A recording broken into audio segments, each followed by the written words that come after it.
أهلا بيكم في يوم جديد من أيامنا اللي بنحاول فيها نكون نسخة أفضل. عارفين إيه اللي بيحرق أعصابنا في يومنا؟ هو التفسير.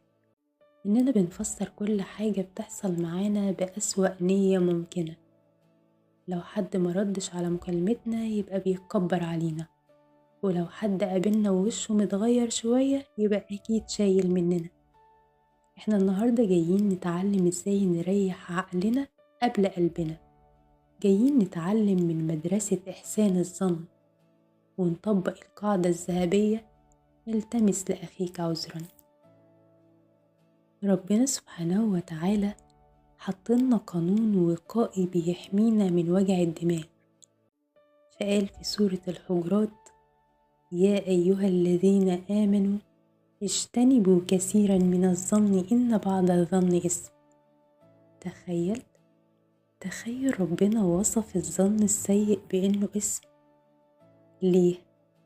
لأنك لما بتظن سوء بحد انت بتهدم جدار الثقة، وبتظلم شخص ممكن يكون فعلا عنده ظروف انت ما تعرفهاش.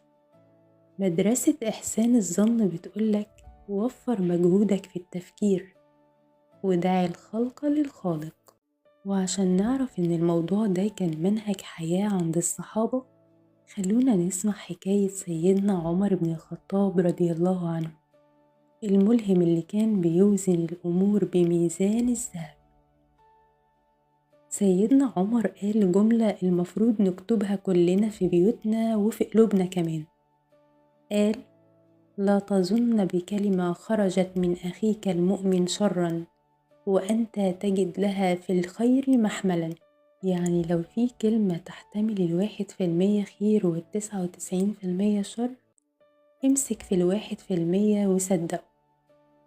وعندنا كمان التابعي الجليل محمد بن سيرين كان بيقول: إذا بلغك عن أخيك شيء فالتمس له عذرا، فإن لم تجد له عذرا فقل لعل له عذرا لا أعلمه.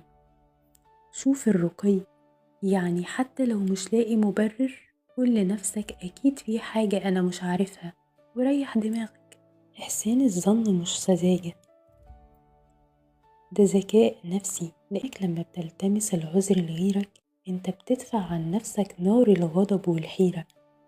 جرب كده النهاردة تعامل الناس بقلب أبيض. لو حد خذلك التمس له عذر، ولو حد جرحك بكلمة قول لعل قلبه كان مليان وجع وما قصدش.